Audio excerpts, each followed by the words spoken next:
How's it going? Yep.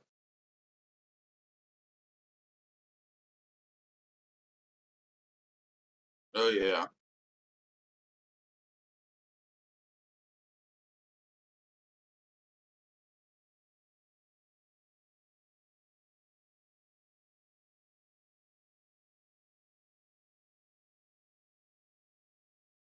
Yeah, yeah, I can hear you. Testing. Can everybody else hear me? I think it looks like that was weird. Okay, that was weird. Let me Huh. turn it down a little bit. It looks like it's a little high too. Okay, something was weird with OBS. It was like for some reason. See what it was. I'll explain it. Just to fill time here for a second. But when I'm in the starting soon screen, the mic is labeled as mic aux, and I have myself muted. But the Mm, same input on this scene is mic aux 4, and somehow that was muted. So I don't know. But anyway, we're unmuted. We're ready to go now. But yeah, I'm sweet. gonna I'm gonna try to pay attention to what Jura is saying to me in game while we talk. Um, so it's just me and Steve here today, but I wanted to talk a little bit about myself a little bit as people come in and whatnot. I know there's only a few of us in here. Uh, yeah, Rowan. So like I haven't been on. I'm sure a lot more people in Anorian and Spirit will notice this more than Shadow, but I haven't been on as much this week because of the job at the DMV. And boy, has that been crazy.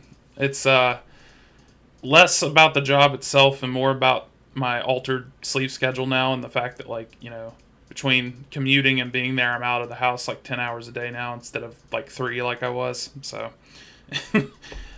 a lot less of me this week, and I have been a little irritable this week more than normal, so I'm trying to get used to all of it. But if I I mean, but seem this is how the DMV works, though. I mean, this is just the start of it to fully suck your soul.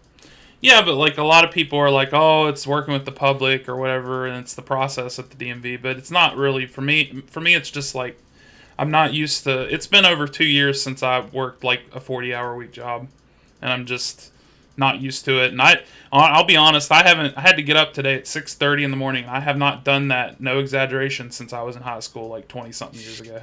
So, Right. Relatable. yeah. But anyway, we could get into it a bit. Let me respond. Hey, Haley. Haley joined the chat. I'm going to respond to Jura real quick. What do you want to get into first, particularly? You made the list this week. I did. I did make the list. Yeah. Speaking of that, Steve made the topic list for the week because I've been so busy. All right, so it's going to be 2.5 hours of discussing nipple rings. Let's begin. Oh, fantastic! Uh, no, we can start with the Ilario wrap up to that whole thing because I think that happened relatively early in the week. Um, so Yeah, you I were can't there. remember. Were you there for Well, the whole way that ended? I man, uh, it sucks when we have these like such huge events and that yeah. stuff is like flying so quick that you're like you get very like tunnel visioned into just being like in the event that you kind of like zone out all the other people, you know? Yeah, well, what had happened with that is the night that ended, I was on kind of until the middle of it. I had to log off about 10 o'clock so I could go to bed and get up early, like I have all week. So what had happened is when we were killing the assassins and stuff, and then they sent way more of them, and the first time that the assassins like killed all of us, like out in the middle of nowhere or whatever, wherever the hell it was. I Oh yeah. remember I remember Tala brought me back to life, if that sounds familiar. She brought a bunch of people back to life, but basically, Totally. I came back to life and I had to go, so I just kind of went back to my shop and logged out. So I didn't get to Uh, see the end of it, like uh, going down into the warrens or whatever they are. I didn't yeah. get to see that. So you can probably speak to So that more than I can. I mean, I think the idea was fun. I'm not sure exactly how people found that it was in Rebels Ridge. So I don't remember. I only heard about it like secondhand, that somebody was like, "Oh, we found it. It's in Rebels Ridge," and it wasn't from Tina. I want to say it was maybe Kate or Maddie that told me, and I think they heard about it secondhand. And so I'm kind of curious as to what all went in. Like, was it like a pools, like kind of like a little breadcrumb that somebody followed and they figured it out, or did Right. somebody think to check there because the Forgotten are technically rebelling against the cities and like haha, kind of a pun joke or whatever. Yeah, we were Right. speculating Welto Trench, which I think a couple people went to go check. Um, and I was like, please don't be in Welto Trench. That place is such Yeah. a nightmare to navigate. Yeah. I've been there once, and I don't think I'll ever go there again. No, Huh. no beef to anyone who built that area, but like it seemed really like filled with death traps, and I ain't about that Yeah. life. I think the first time that I explored there, I got stuck in that little the little whirlpool like depths thing, and I was in their phase because like I mean that stuff hits pretty hard. So like Yeah. I'm gonna try to explore the whole area, and then I was stuck in there for like 20 minutes trying to figure out how to get out.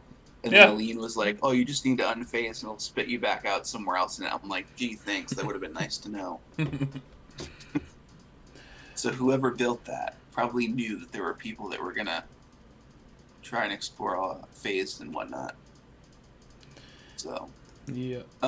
so I had a couple of things I wanted to talk about with the whole Ilario thing, and I know that Okay. this was something that you can specifically talk about. Was the idea behind the Gray Accords, and that that you Mm-hmm. didn't, that Eric's didn't sign up for, didn't agree to the Gray Accords, or Nope. didn't agree to be included to them.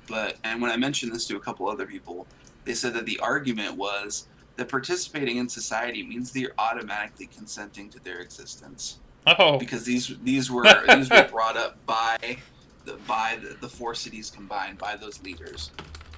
So I was just curious as to as to what you think about that, or if you think that that's a valid argument.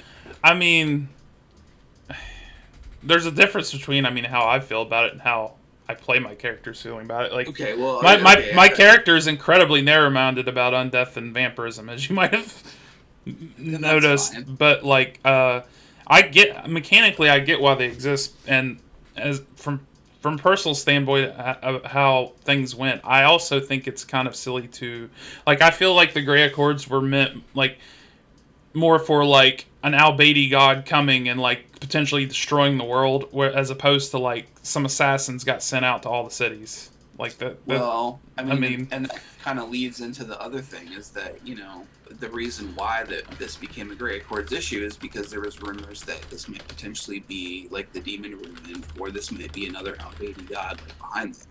If this was just a bunch of unruly villagers, I feel like that it probably wouldn't have gone that far into like edging into kind of Grey Accords territory, if that makes sense. right. Sorry, I'm trying to help Jura in game while we're Oh, you're talking. good. Um, I guess before I move on to kind of speculating on what that big bad is after Elario got killed, Mhm. and he mentioned that. Um, One of the things that I've been trying to figure out over the last week was that I guess the Carnifex apparently captured Ilario's soul in one of their soul stones, which I talked to Satan about, and he said that it was a little emote that Mule tossed out. Um, and I guess, but it wasn't mentioned in the events post. So I'm curious, does this make this canon for any future events? Like the players can toss out an emote and kind of claim that they have something? Like, do players have the ability to drive those types of things even without Hmm. Pool's acknowledgement? That's a good Like, can question. this be used as like as a future plot device? That they say, oh well, we did this. Right. Because clearly they did. I mean, they emoted it. But Yeah. how valid is that emote? Well, there's also a lot of and I think this was talked about with the word president in a web the other night or something, and it made me think of it. It's like with them changing from Tyr to Ictinus, a lot of the precedents and stuff that existed have to be ignored. I think, like, because you know, Ictinus seems like he's a lot more willing to do things that weren't being done. For example, just as a general Right. statement. So Yeah. you never know. I mean, maybe that's true. Yeah. I mean, and I'm inclined to agree with Wyatt that uh, you got to be very careful if you're gonna, kind of allow people to use that. I mean, if it's, I suppose it's fine if the Carnifex want to have a trophy, but to use something as kind of a plot device for later, um, I'm not sure how I feel about that. Yeah. So, um, let's see.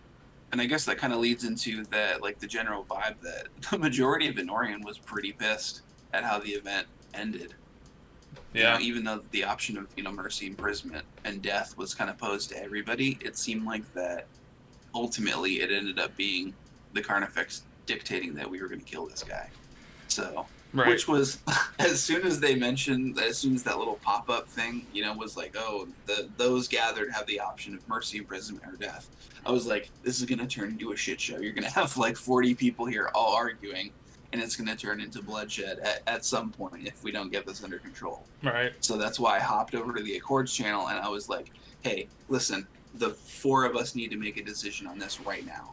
And I was really hoping that Tina was going to rein in the Carnifex, but she didn't really do that. But at least we kind of like managed to get in there and do our little mini interrogation of Ilario before the Carnifex stormed in and killed him. So, I mean, not ideal, but and I know that was a pretty unpopular decision. I know that Srain got a lot of flack for that too. People were saying, oh, why didn't you push more for mercy? And based on the conversation that we had with Ilario, like during that interrogation, he was not remorseful at all. Like he was proud that that the simple carpenter, could instill fear in like all four cities. So yeah. So mercy was never an option. Imprisonment was the best he was going to get if he had, information to spill. But death was pretty much a sure thing. So that's what I feel about that. Yeah. Do you want to answer Rowan's question in chat? Yeah, I mean, I guess I have no idea how intelligible is that trap soul. I don't really know that much about the Carnifex RP because I was only in there for like about a week before I dipped over to Spirit Side. Yeah. And even before then, like I was there for the like Infernal to Carnifex changeover, and I never did any of that RP with them either. So yeah. I'm not sure if we have any Carnifex in the chat. Yeah, my notification, my activity feed for the stream says we have like 9 viewers right now. So yeah, little less than normal, but people might be busy and stuff. But yeah, that's all right. That's a good question. I'm actually going to copy that, and I'm going to ask that either next week or I'm going to ask Neil for an answer to that. Ryan. Yeah. Let's see. I wrote out talking points, so we were waiting. So I guess one of the other things was that Inorian and a little bit of Durin too was pretty pissed that Bamathus, his orders staked claim to the Warrens. And I know that Eric's was probably one of them. I don't think he cared about who claimed what, just the fact that we were helping vampires. Pretty simple-minded character, my character, but I mean, that's fine. I don't know, like the whole event was kind of weird for me because like everything that happened with the Forgotten and the Ilario stuff always seemed to happen like this past week anyway.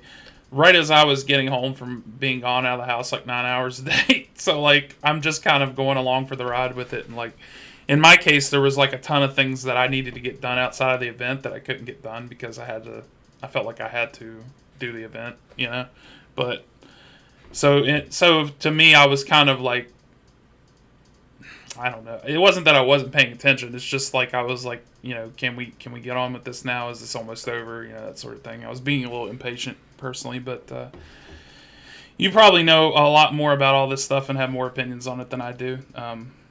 I'm more. I think I'll probably have a lot to say about the mining event though. Yeah.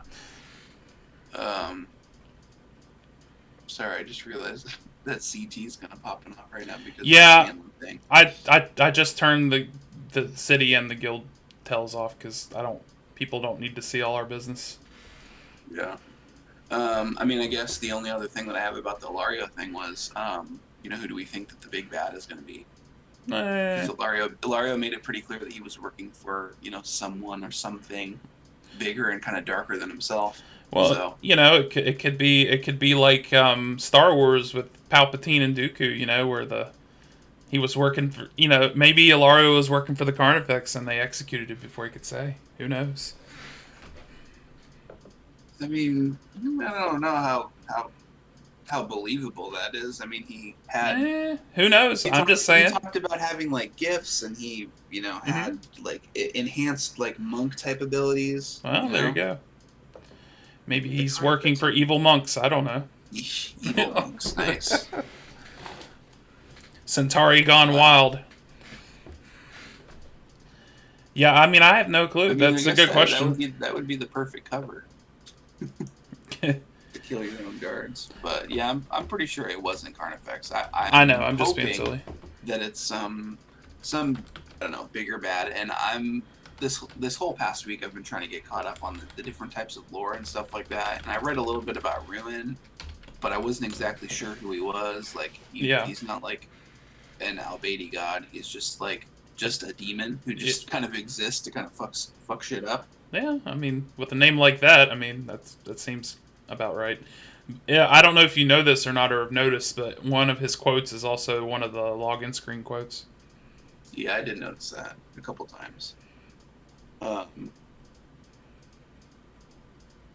I don't think I yeah, was so ever around for any of his event, like that character's events. So yeah, it sucks because like there's a whole lot of stuff, and I haven't really dug too much into that whole timeline thing, but I kind of wish that there was a way where you can kind of somebody would put out like a visual kind of timeline right, so you can see this happened, this happened, this happened. I don't know if the yeah, timeline syntax does that.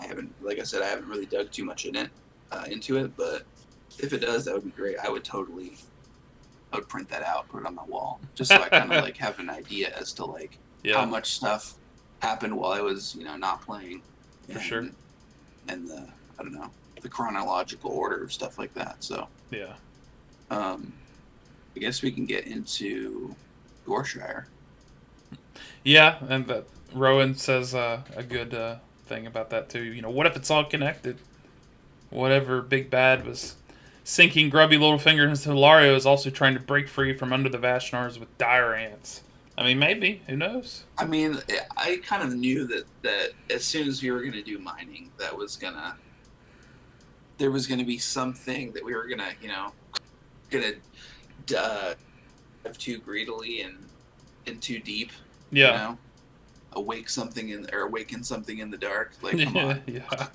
If there wasn't a nod to Lord of Uh, the Rings in this, I would have been sorely disappointed. I would have loved for a Balrog to come out of the earth and just kill everyone. That would have been great.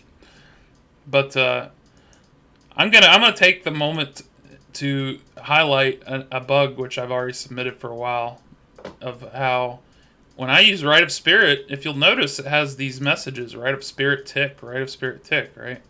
Well, then Mm-hmm. Naya came into the room and starts using Rite of Prayer, and magically now it doesn't have those above it, even though it used to, which I find fascinating. But I don't know. I'm a stickler for weird stuff like that. I You like mean that? Oh, because the so she was combat standing in the message. room. The rite of prayer does not give a combat message to the third person anymore for I don't know what reason, but it used to.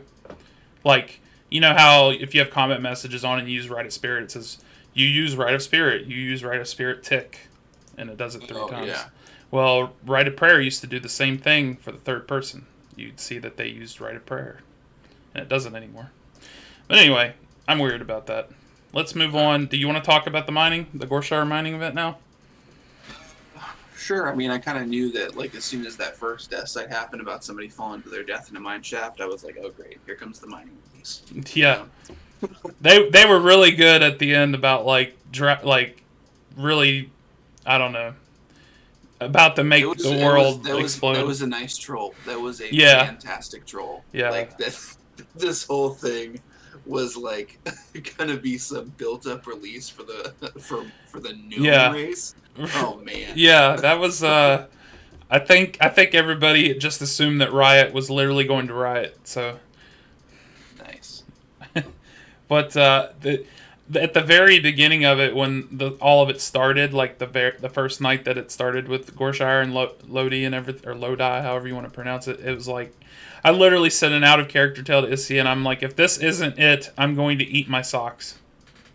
And she knew exactly what I meant when I said that, because I've the whole time I've ever played, she's played with me, and I've mentioned a million times how much I'm looking forward to mining. So it's it was the event itself was something that I also couldn't take much part in, or not as much as I would want. Like I was mostly just standing there or being a bodyguard, just kind of with the crowd and stuff. But Yeah. it was interesting. You could probably speak more to the specifics. Like, for example, well, one thing I do want to say is I totally wanted to go endorse a candidate, but like I literally didn't have time to remember to do it before it was over. So, but that's okay. I'll pay the 10,000 gold or whatever.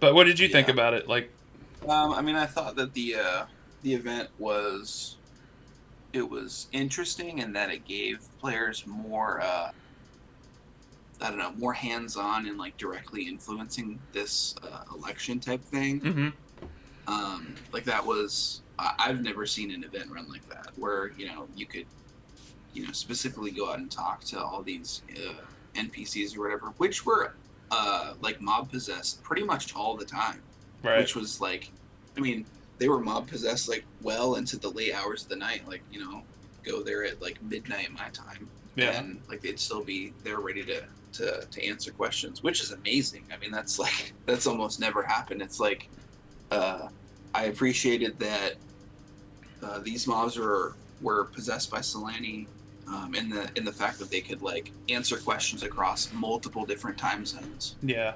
I wonder if that was people doing it in shifts or if it was literally just Ictenus pulling a 24-hour thing.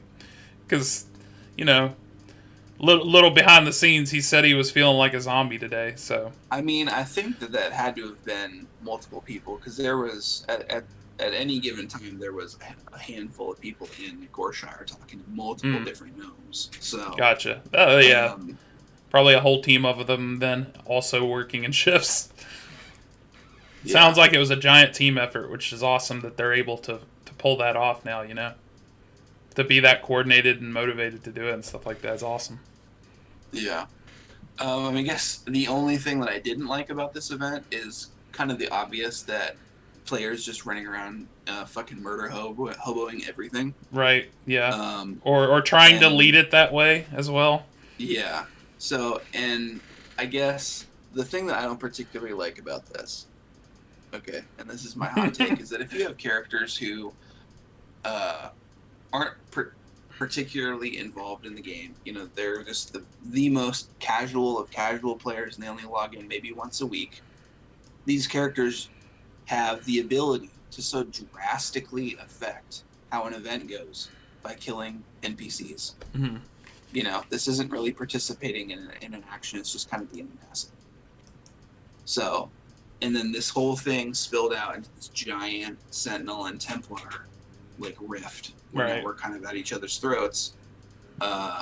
And then the church went in and murdered a bunch of gnomes for whatever reason. I have no idea. Mm-hmm. That the Sentinels didn't take, like, I was looking at my timestamps on this, and the Sentinels had 30 minutes to kind of address this situation, and that it like the timer started when that first like shout or whatever went out that he was killing people, and then it ended when I started attacking him in Esterport. Mm-hmm. So then for 30 minutes we didn't hear anything. I mean, it was more like 27 minutes, but still. Right. And then, like, I was fighting him, Saren jumped in and, like, defended me, didn't attack Church, just used Battle Fury defend, and then Church died to me, or bursted that one time, and then Scanlan came in and got, like, maybe 2 or 3 chops off before Church died again, and then everybody was jumping down my throat about putting Church down like a dog, And it's just, this brings into this weird thing that the Sentinels apparently now feel like that everybody else is their enemy versus trying to hold their organization member held accountable for his actions. Mm. Because this guy went and like he's part of a spirit tether. Yeah. He's a Sentinel.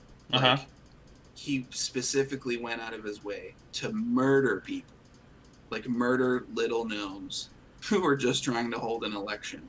You Yeah. know, For like for no discernible reason. for no discernible Yeah. reason. And now apparently I'm the bad guy for holding up Templar ethos, and that we're supposed to, defend the weak and uphold justice. Like Yeah. this is ridiculous. And I feel like that if you're this person who was if you're this person who is, is in this role or whatever,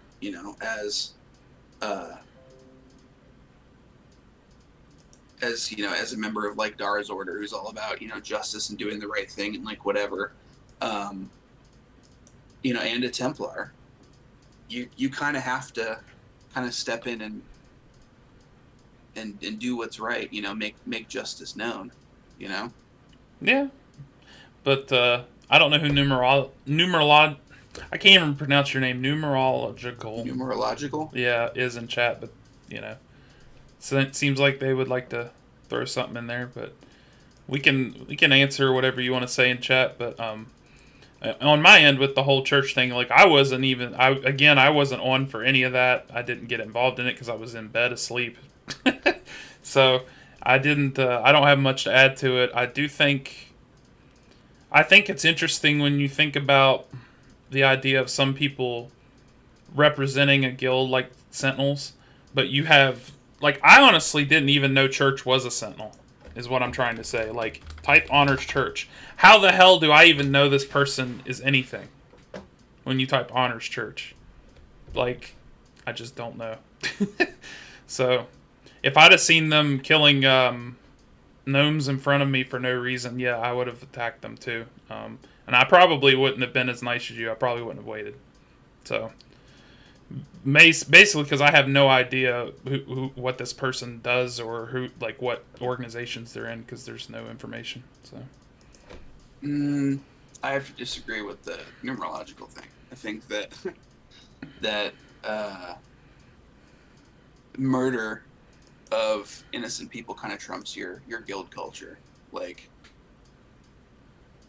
especially if I don't know, it doesn't make sense to me, like if you had like beef with somebody, sure, I would absolutely duel them, over some petty thing, but like we're talking about that you specifically went into a village, with the intent to murder innocent NPCs, which I would argue that as somebody who's on spirit side, that if one of your allies, does something,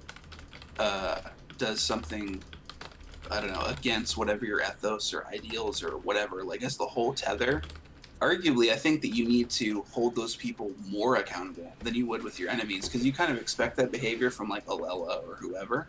But if this is like another Templar, you need to to show that you're willing to punish them, to kind of make a point that other people don't do that. yeah. But also, unless you're in the know, how would you even know in character that church is even a Sentinel? Right, and I mean, and this is also like, making like a weird thing that mm. this was like a Templar versus Sentinel thing. This wasn't. This was, I don't know, maybe the Templar going directly after some guy who murdered. It doesn't matter if he was a shaman or a wayfarer. It doesn't matter any of that.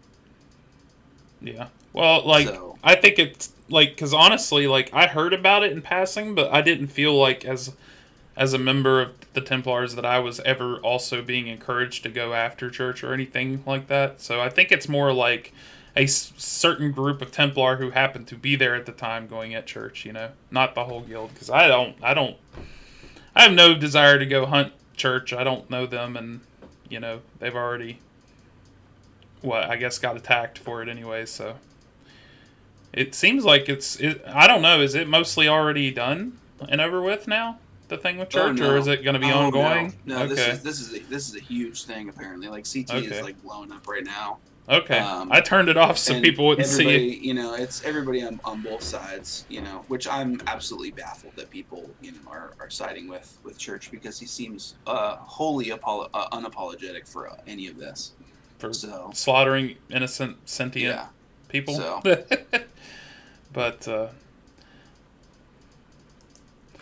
yeah, I understand, Rowan. I just I'm glad I have it off right now because like I don't people don't need to see our CT and us yelling at each other.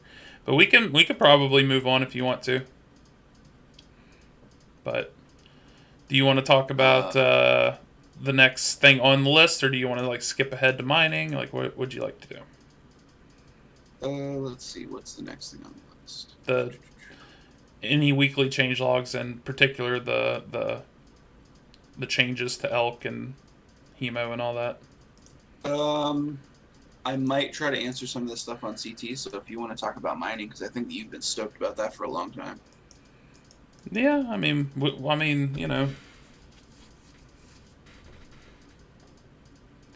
it's not really about agreeing with church, but I think the point is being intentionally avoided.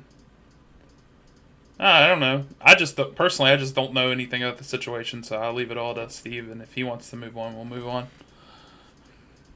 I just think it's this weird, I don't know, this weird thing that, I don't know, people don't want to take in character actions against people that we're friends with Sealy.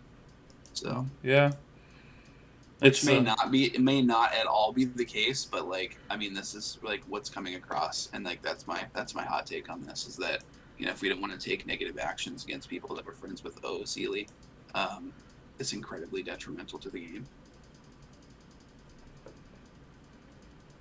So, yeah, and I guess touching upon the sanction thing, I think that's a terrible idea, and that again we're mechanically affecting people for RP.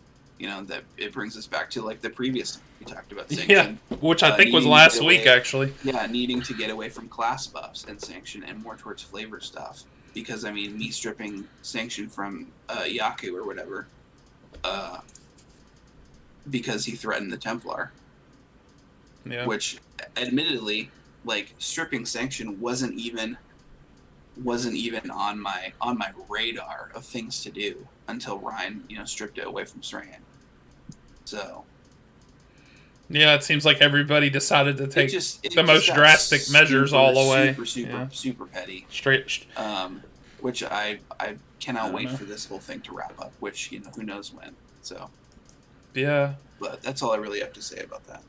Well, and moving on to mining, since we talked about mining, like Uh, I have not got to mess with it much yet. I hurriedly got it learned and everything last night, and the slot added so that I could learn it, and converted the credits and learned it and everything. Bought a bunch of supplies because I didn't know if they had supplies anywhere else, and then I went to our mining map for Anorian, and I actually managed to I prospected a bunch of different tiles. Oh, okay. I guess we're gonna go back to this other thing now, if you guys want to. No, that's fine. I don't want to go back. We've already discussed it.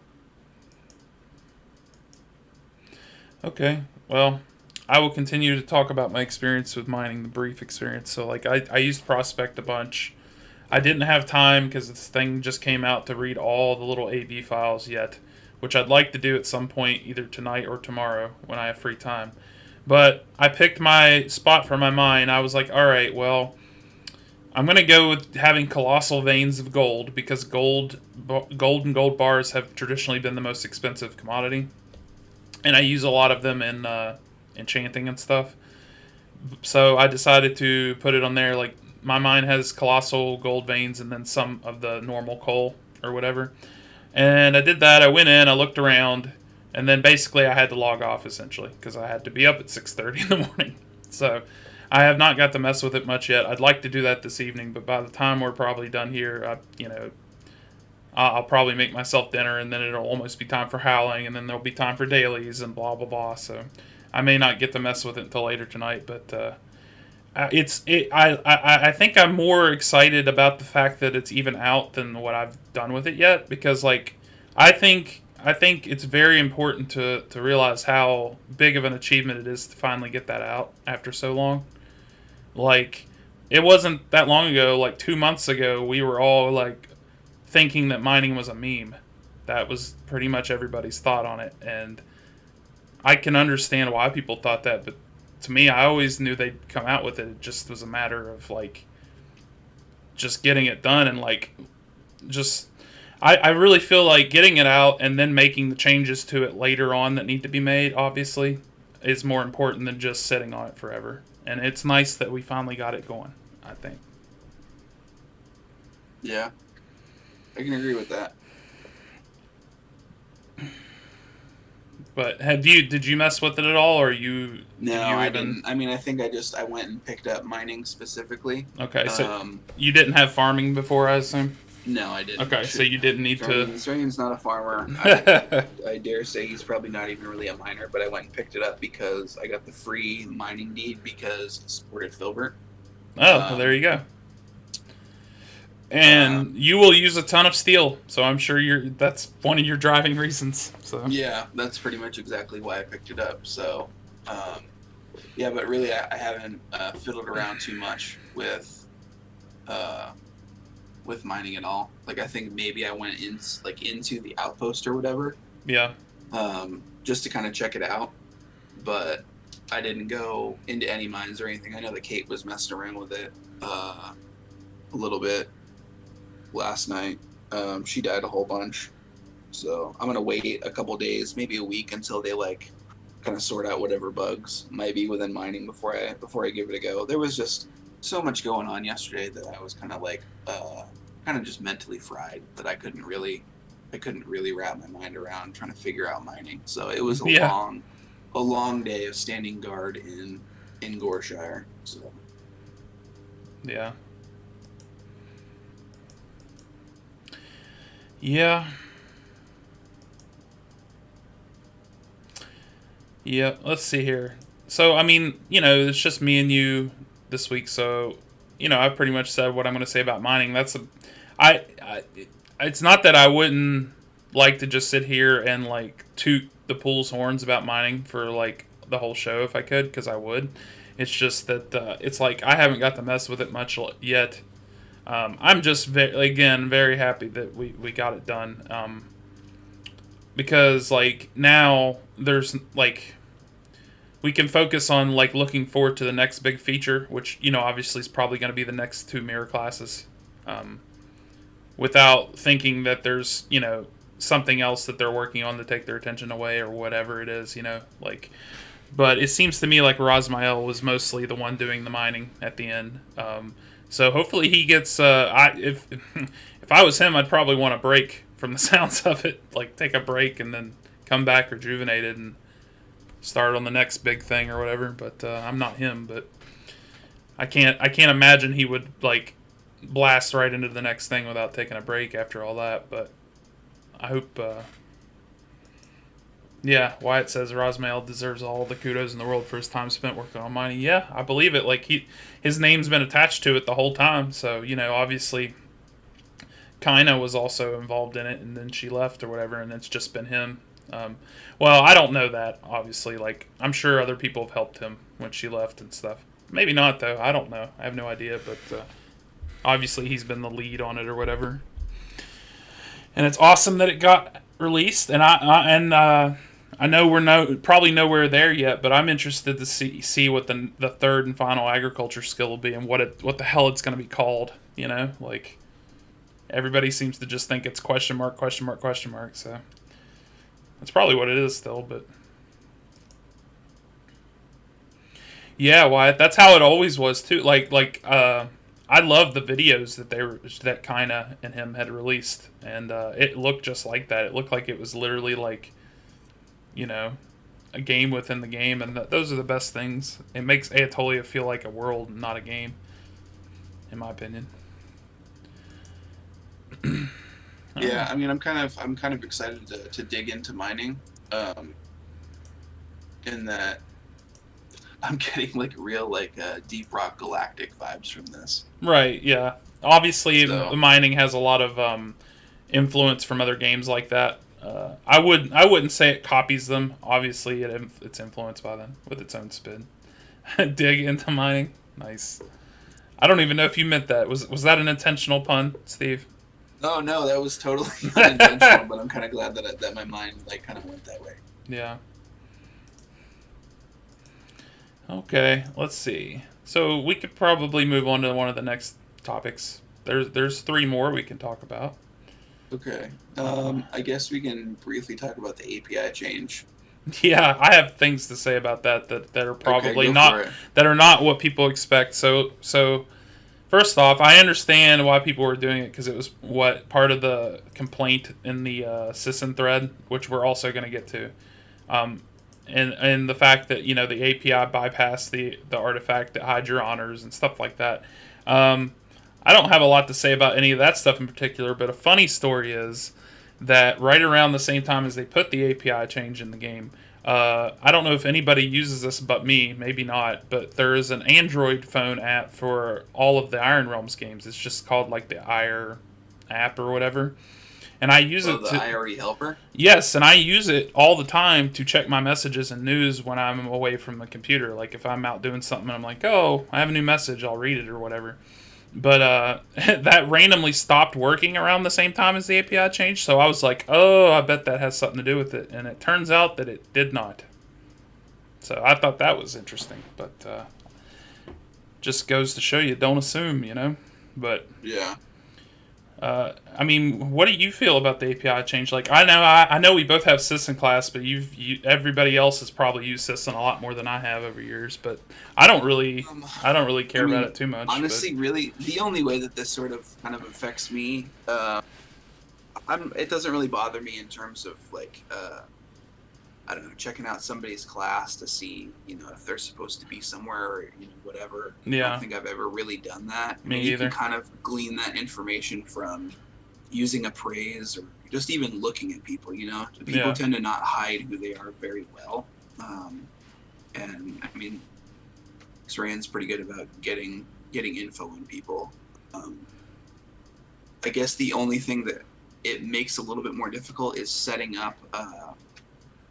setting up T lists for like majors and lessers and stuff like that, because now you kind of have to like wait until the other team gets into the room and starts using their abilities until you can kind of know what class they are. hmm Um, which I guess maybe API wasn't originally intended to be as like a way to check the other team's like composition.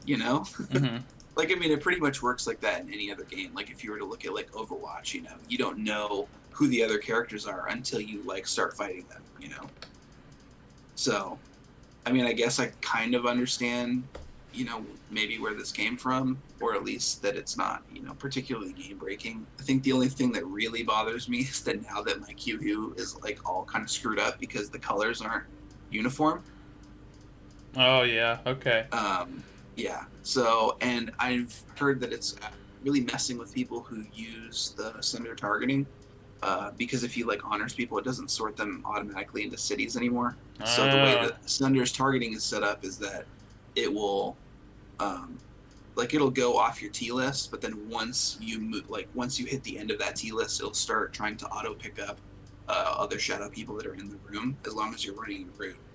yeah. So I fixed that problem with commenting out a little bit of code, because of the whole chastity issue of her just spamming like deliverance. Okay. So, and I fixed my targeting to where anytime I run my routes, it will only run off my T list. And once it hits the T list, it just stops. So I will leave Chastity off my T list every time. I will never target her. So this is like my hard coded way of not ever hitting deliverance. Um, but unless somebody has that change in there, I mean, it's just, I don't know, they're not picking up targets because now everybody is registering as a rogue in the Cinder name database because it's not pulling city info. Yeah. So that's where that problem is. And I was looking through it a little bit last night to try and figure out if there was like a manual way where you could add people into it, but I hmm didn't really find anything, and I didn't want to mess with it too much because like I'm a terrible coder. Like I don't I my knowledge of coding is cursory at best, and Mm-hmm. Um, I mean, the extent of what I know how to do is basically just looking at other like triggers and aliases and scripts Yep. and kind of like deconstructing it Yep. Me too. and like working backwards and then kind of trying to make my own thing. Which like 90% of the time it doesn't work, but like that 10%, like I'm super jazzed and I think that I'm like hacker man over here. But um, but I would personally love to figure out like a fix for the just at least the colors. Yeah. So, but yeah, that's really all I have to say about the API change. I mean, I know that it was definitely unpopular, more so with it seemed like with Spirit players than it was with Shadow players. Mm-hmm. Um, but I mean, ultimately, I don't think it's game breaking. I think that Yeah. it's just it does a lot in terms of maybe that spying and espionage RP, which I'm actually kind of stoked to try out. Mm-hmm. I'm not sure how well that would work with an established character like Sran, but I'm excited for these like lesser known Sisson and lesser known players to kind of like to try that avenue of RP because I think that like historically trying to do successful spy RP in Atolia uh, is usually pretty difficult to do because you have all these tells that show what type of class you are. Yeah. If you're untitled, or if you're wielding a whip or a dirk, or if you're Yeah. wearing scale mail, or if you're from Spine's Reach, Right. uh, and most people have all these like triggers set up that to use conjure ghost or conjure cloak or like whatever. So like Yeah.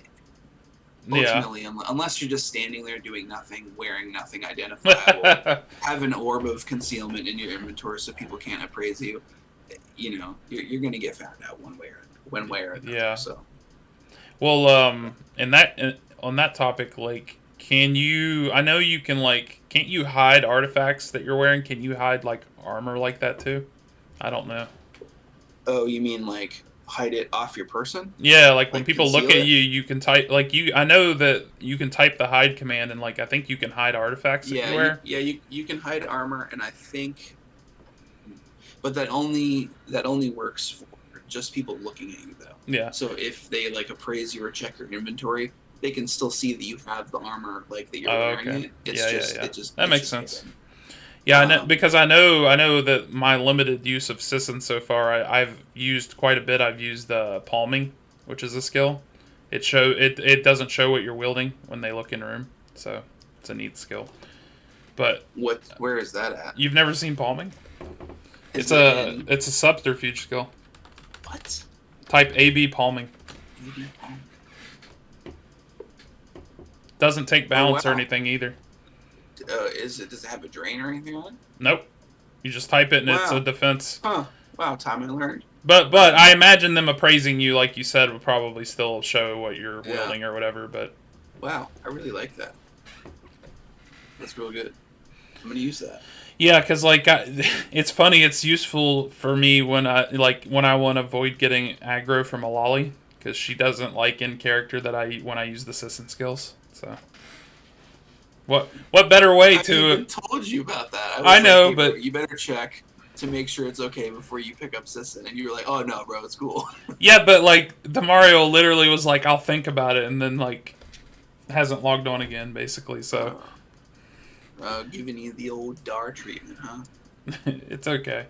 I appreciate whoever was playing the Mario, like with the times they've been visible and stuff. It's been cool.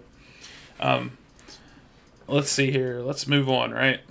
I mean, we can go into the Sisson, Yeah, it kind of leads into that. yeah, leads into that.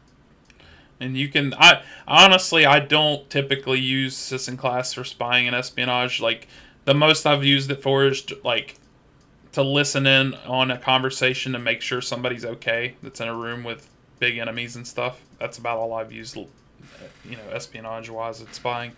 I don't, I don't really. It's kind of against me to like phase and then sneak around and spy on people randomly. Like it's just not something I'm gonna do. I mostly use it to like uh, avoid conflict when I want to, since that's a thing that we do in Aetolia. So I figured I Yeah. might as well too. So I mean, I think I don't know. I use this in fairly often, to check for wormholes and to do, spy type stuff. Hmm. Um, I think that this thread, the makes this an RP more robust. I think that it was a good thread, and that it brought up a lot of problems with the class. But I think that, or maybe not so much the class, definitely with the class RP. Sorry, let me correct Right. that. Which I Um, think was the intent of the person that started it, and then it right. devolved later to something they didn't intend, but that wasn't their fault. Yeah, I mean, I think that having hard coded stuff isn't going to fix the class RP, because I think that Lenorial wanted something about having a way for Sisson to avoid being pulled from phase, like that phase anchor thing, Hmm. where it makes it harder to pull out or whatever a phase. Hmm. Which I can see that it's incredibly frustrating, when you're phased and somebody just comes in and tosses like an inline command of east, separator, wield eye, separator, throw eye ground, like Yeah. there's no way to defend against them. Yeah. However, if you know that there's like a potential risk for you to be caught like that, like you need to be a little bit more careful in the way that you set yourself up for spying, or following somebody phased, or like whatever. Um, like I know that if I'm ever going to go into a city, or like into an area where there's like a bunch of enemies around, I know that these people have bracers. It pings through phase when you walk in. Yeah. So only an idiot would make a beeline directly to where the enemies are, or like a room adjacent. Hmm. Because like if I ever had a bracer and somebody, and it pinged, I would immediately check scent. I mean, because I'll pick up pretty much anybody unless they're phased or has mask scent as a sentinel, Hmm. because I have a hood. So I mean, and if I don't pick up anybody on scent, like I automatically assume that they're phased. Yeah. So, As which a like, as a bit of a tangent, I just wanna say, because I think me and you might have talked about this. I can't remember. I don't, unless it's a guild skill or something, or a general skill. Unless it's a skill, I really personally dislike things that invalidate other skills. Like, I think it's fine to have counters for skills. Like, for example, scent and mask scent. That makes sense. Sentinels have mask scent. It masks their scent. I really dislike the relics that make skills pointless. It bothers the crap out of me. And like we talked about before, I'm sure it's because I'm biased because I don't have it. But at the same wait, what? time, What? Hold on. What relic is this? the bracer and the fact that the bracer invalidates phase, and also we were talking about off stream before, like I don't like that farsight is so invalidated by all these things that alert you that people are farsighting you and stuff. Oh yeah, Like I yeah. I don't just really think that like that that's either.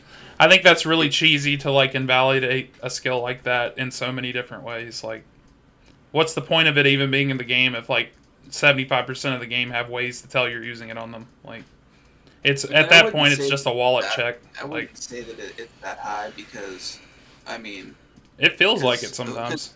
I mean, because it's not the gauntlet or the bracer or whatever that sets off like with Farsight. It's the goggles, I think. Yeah, probably. Um, but still, like that's a hold on, let me look it up right now. I want to say that it's a pretty penny to invest into that. So it's not like, Yeah, I want to say that getting to level 20 goggles is like a 4,000 credit investment. I think a good example that of something that I'm okay with versus something that I dislike is the fact that like the thing that like the goggles that alert you who's farsighting you versus zealots having a skill like they do in psionics that just says somebody sensed you. Like, to me, Mm, the zealot skill is a lot more reasonable because it's a skill for a class, and it yeah, also doesn't tell you who did it, versus like a yeah, thing that just perfectly tells you all information because you spent a bunch of money. Like, yeah. I'm not saying that shouldn't be in the game. It's just something that I don't care for that much, and I Mm, hope going forward that we continue to like in regards to relics like that, like really keep in mind, like, please stop like making skills weaker through relics. I just don't like it personally, but I mean, Wyatt brings up a good point that the bracer doesn't really invalidate phase. I mean, you just get a notification that somebody is on your enemies list has moved into your area. yeah, So, which I mean, as long as you, and it also doesn't tell you, it doesn't tell you when people leave. So basically, like, I don't know. What I personally do is if I'm going to go into an area, um, I'll go in and I'll kind of like sit somewhere for a little bit and kind of check movement of like the people in the general area. And if I see people moving around, I'll kind of just hang back in like a little, I don't know, I'll tuck myself away somewhere. yeah, But then if I don't see anybody moving, then I'll like continue about my business, spying or doing, I yeah. don't know, hood rat shit, whatever it is. I see. So, but you got to be smart about this stuff. Like there has to be some sense of risk involved for the person spying. Like Yeah, otherwise, sure. it wouldn't make it worthwhile. But it feels like a lot of the times with this sort of stuff, it's very all or nothing. Like yes, there has to be risk and stuff, and so the bracer should be maybe the way it is. But what if we made it to where, like, I don't know if it's like this already or not, but what if you made, how like when you go into the fracture and people have fracture alert, right, and it pings and people send clan tells, but if you worm warp in, nobody sees that. What if it was like that with the bracer? What if you worm warp in to an area, it doesn't ping the bracer? What if you evade into the area on the border of the area? What if it didn't ping the bracer? Things like that. Like, I don't know. Like, a lot of times we have a very all or nothing. It's like, this thing should be this way or it should completely not be this way. Like, I don't know. I don't know. I just I think there's ways to make it more fair for both parties. I don't know. Make people have to think about what they do with their skills and not get hosed by a relic. I don't know. But or you can just be tactical, like you said, and just hang out in the area and try to plan it ahead of time. I guess. I've been trying to get a bracer for about like 8 months now. And I had 2 pieces, but I gave the 2 pieces that I had to Kate. Oh gosh. And I think that's commitment. I think she has 3 pieces right now.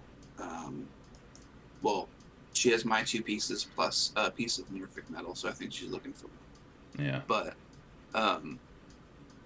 But it made more sense to give it to her because she has level 20 goggles. So, I'd rather that her bracer ping and because she has divine sight and that stuff. So it made more sense to beef up my little whale. Yeah, and a bit of a tangent. I feel like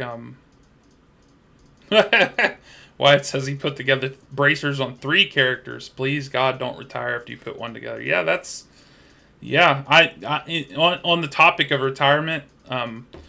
I've become of the opinion nowadays, after having done it one time with my shadow character, I think personally, and this is not me speaking for Iron Realms or anyone else but myself, I think retirement's a bit of a trap, and I would never do it again myself. I think that it looks like it's useful, and maybe it is for a lot of people, but like for me, it felt like a trap after I did it. So, but yeah, never again would I retire. I don't understand really the point of. I don't really understand the point of some of these like really really young characters retiring. Right. I've seen people who like their characters are, 23, 24, 25 years old. I mean, and they've gone and retired after having a bunch of like credits and kind of established their character. And I'm just like, I mean, so it's a good point that yes, it is your character, and you're more than welcome to do whatever it is you want to do. I guess personally, I would never consider that for Srain because, I mean, I still have. I think I still have a lot more story, to tell, in terms of him, and I enjoy playing this character. And it sucks to say, but I don't think I'm that good of an RPer to make a new character that won't be an exact copy of Srain because I've been playing him for so many years. I've never been the type of person who can successfully alt. Me either, really. Because I don't know, maybe I'm just not that creative, but Um, I guess I should say that yes, it does depend on the individual. But for me, yeah. I felt like to me it was a bit of a trap. Like, but that was also just due to what I did with my retirement and the way I used it. But had I had it to do over again, I would not have done it. I don't know. I don't know if I would have. But if I hadn't have done it, I don't know if I would have made this character either. So it's one of those things that's hard to say. But uh, basically, what happened with me is I retired and then went to another game, obviously with the retirement credits. Realized I didn't like that game, retired again, like when I started making this character. So, and then basically just lost a lot of value because of my own decisions. But I guess it depends on the person. So, let's see here. So, would you like to move on, or are we going to keep talking about spying and espionage? Uh, let's see.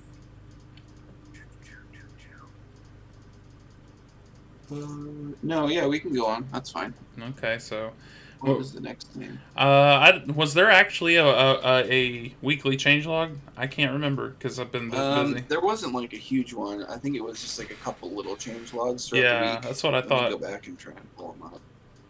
I could probably do I that know too. that the first one was about the elk change and chemo and Guave. Yeah. Oh yeah, there was also the rapid fire changelogs in relation to mining, like right after they released it. Which I don't know if I would count because that's like I mean I guess we could talk about the farming one a little bit. Let's see. There was. Oh no, there was one. It was on the 14th. Yeah. There was also the first aid default priorities one, but there was not really any automated changelog this week. It doesn't look like. Uh, there was one on Tuesday Okay. What was Tuesday? rather than Thursday. So it was about shrines, which actually was a big one for me uh because I had issued myself with there was actually like 3 or 4 or 5 shrines that Dar had that were in inaccessible areas. Like I think one of them was like old Ashtan Oh, and there it old is. Zaru, I and see it now. yeah, it's 1918. Yeah, I see it Um, now. so and I wasn't able to get to any of those and clear them out, which was great because we were trying to find new spots for shrines, and actually going through the shrine list, I want to say that we had like 5 dark shrines in Sadive, and Ah. I'm like, I get that, like that's like where the old temple was or whatever, Mm-hmm. but come on, we don't need 5 shrines in an area. I don't even know what the max shrines is for an order. Do you? It's 100. Oh wow. Okay. Yeah. We in our order we definitely don't have anywhere near the max. We have about. I'm not gonna say where they all are or pull it up, but we have about 20 or so. So Oh, 20? yeah, Really? it's either 20 or like somewhere between 20 and 30, something like that. Yeah. So Dar was maxed out at 100, and I went through and I pasted Izia a list of all of our duplicate shrines, which sucks because she's like the only one that can deconstruct shrines, Yep. despite me being order rank 6. Right. And I think the reason why, or the Great Shrine War of the summer of 2021 Yes. was actually kind of good in this, and that it made I don't know, it definitely made me take a look at our shrine placement, and all of our different order probes and stuff like that, and I felt bad for Yazamat and that he had to go defile those shrines to take him down because there wasn't anybody else Mm-hmm. like to deconstruct for him, even though he's an order rep. Right. So, but yeah, so that's been nice. That's what I've been doing, like with the shrine stuff. Let's see, the rank set thing. That was a good fix because I think somebody had mentioned on the Atolia Discord that Mm-hmm. that they weren't getting class permanence or something Yeah. after getting set above guild rank 2 or whatever. Yeah. So, and I loved the rank set command. I don't think I've used guild favor since that command came out. So Yeah. I absolutely love it.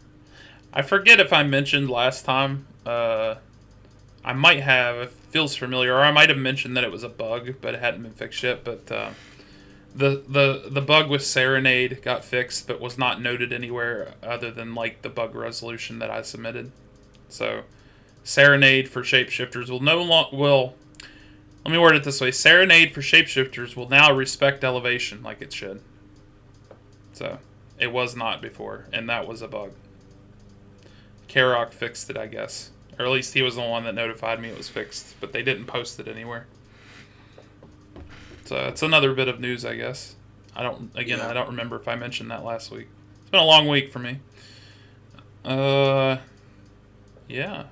And I randomly picked up bomb crafting last night. I'd been thinking about it anyway, but like when they made it as a, you need fuse bombs for mining, I was like, okay, this kind of makes my mind up for me.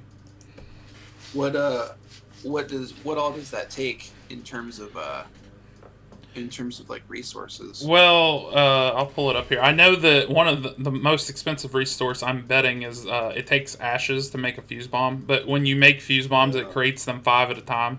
So it's like 1 ash per 5. So let's see here.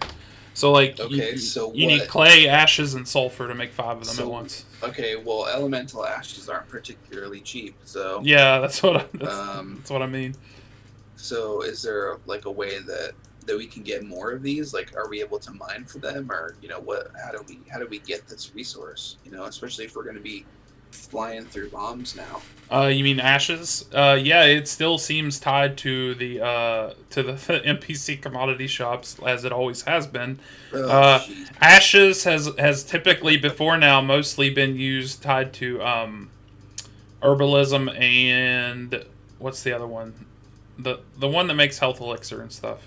Because you can make apothecary? Yes, you can use it as like it's a skill in each one that makes it to where you can make more of it by using ashes or ice. It's the elemental skill is what it's called. But now it's there. Yes, I mean obviously bomb crafting's always been in the game, so ashes have always been part of fuse bomb. But like now that a bazillion people need fuse bombs, ashes will probably get squeezed all over the game, I imagine. Oh, Wyatt's. Sorry about that, Wyatt. I actually was alt-tabbed into the game reading, so I didn't see what you said right away. Okay, first off, what if I needed 1,000 bombs? Okay, bold of you, Wyatt, to assume that I don't need 1,000 bombs.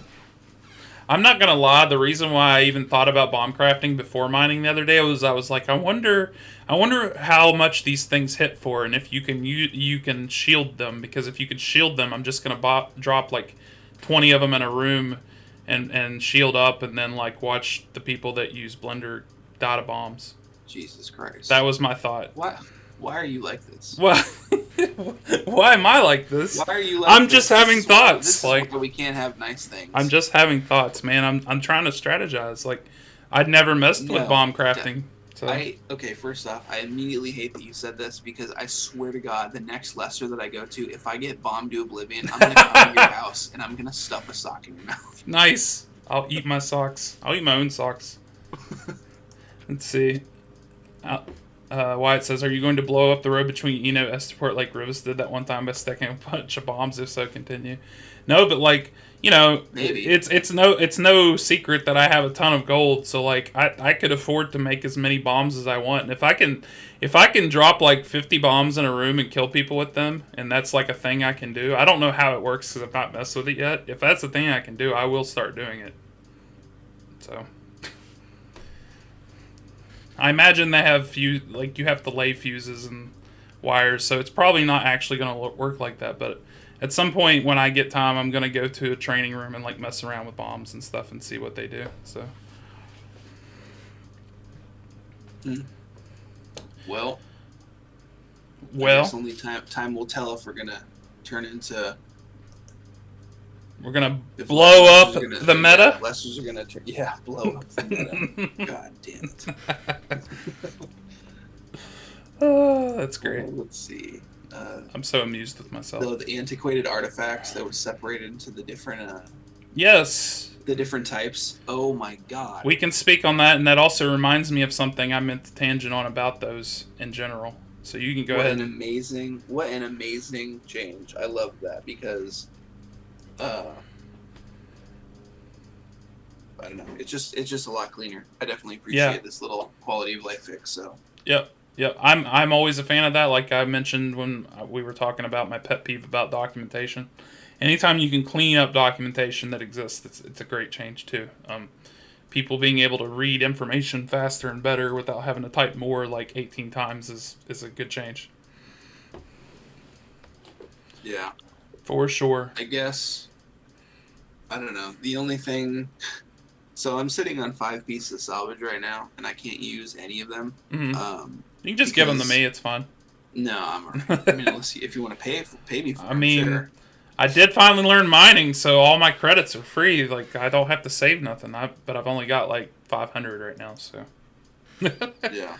So I yeah. have these 5 pieces of salvage, and I need like the only like piece of the antiquated artifacts that I have is just the level 1 goggles, Mhm. which I should have put it into the gauntlet first. Mhm.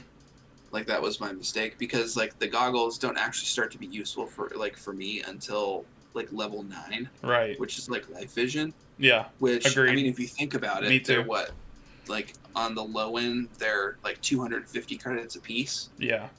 If you buy them off the auction house. Yeah.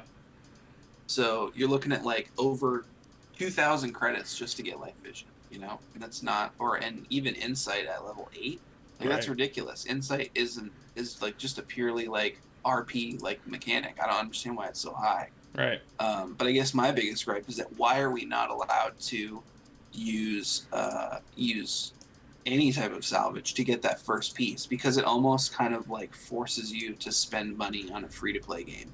And I get that Atolia is a business, they want to make money, but Mhm. the whole model of this is that, yeah, you can, buy credits and you can have the option of pay to win, Mhm. but if you want to have the option, you can grind in character for that. And I mean, the only way to do that really is to get gold, uh, Mhm.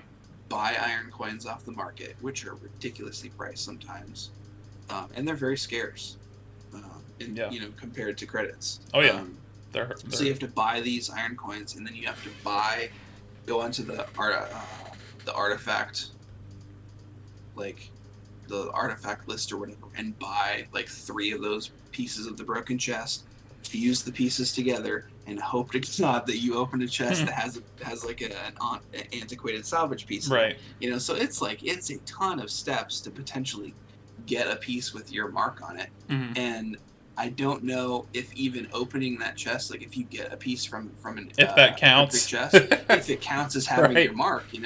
Because I've pulled like fireworks or other stuff from in there and tried to promo trade them in, and it says Uh I can't trade this in because it doesn't bear my mark, and I'm like, Jesus Christ. huh. It's a lot. So I don't particularly understand the reasoning behind not being able to use the salvage.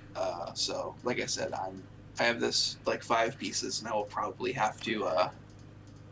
So have to wait until the price goes up, probably sometime later in the year, to we try to can sell them. we can turn this whole segment into a bonus topic about antiquated artifacts and salvage because I have a little bit to say. So first, in relation to what you said, again, when this character was new that I play now, that before you started playing again, before I had bought like salvage when they had a sale on it in 2020 or whatever, like I one time somebody said that they were selling a piece on market or whatever, and it was Hawa, I believe, who we know who they are now.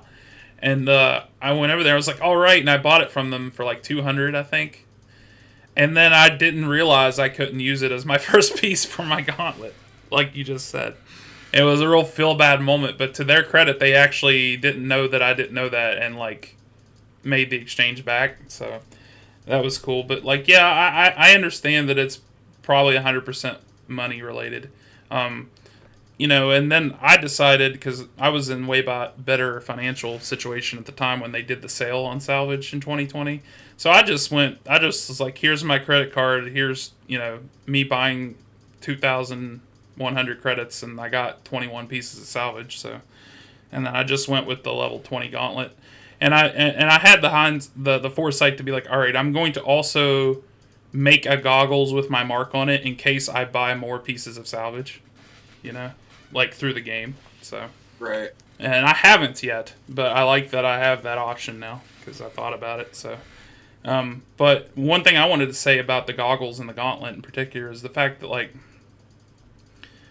I don't know, like I feel like the gauntlet has seen a lot more nerfs over the years than the goggles, but that may not be true. But it just feels weird that like it seems like I heard that Tricle kind of like abused the gauntlet when it was new and like made insane amounts of gold. But the thing is, I'm still, as somebody that has a level 20 gauntlet, I'm still able to honestly make insane amounts of gold. It's just slightly less insane amount of gold. So it's like weird that it, because like scattering, the thing you can get from having a high level gauntlet, used to 100% every miss you got was two of them. And now you have a 50% chance instead, I believe is what the change was. But it just seems to me like the gauntlet has been nerfed a lot more than the goggles over the year. And I hate that the goggles like completely can invalidate phase and a bunch of other things personally. But whereas the gauntlet is more of a PVE thing. Oh, what do you mean with the goggles invalidating phase? Well, like you get divine sight, right? And it's doesn't it see through phase, or is that like the fact that you get like whatever it get like? Can't you just see through phase and like pretty much everything with level 20 I mean goggles? it. I mean, yes, it shows you as being online, I like see. on the Who list or whatever, but it doesn't show your location. And unless You have to use um, phase sense, I think it you have to is. use phase sense, which, as far as I know, phase sense doesn't show your exact room; it just shows the area that you're in. Oh, okay. Um, and even having divine sight, like, I mean, as a citizen, like, you need, or somebody with phase who doesn't want to be detected, you kind of need to get a gem of cloaking and a chameleon, to kind of just Yeah. generally hide from people. Yep. That's what I do. So, I mean, one of the things that I tended to dislike when I first came back was how incredibly difficult it is to hide from people. Yep. Versus back in the day, if you didn't want to be found, like, you weren't going to be found. Right. Um, So, but I mean, nowadays there's any way to find anybody at any given time. You have the Haven Sense artifact, where you can tell if people are in their haven, and where they're haven from.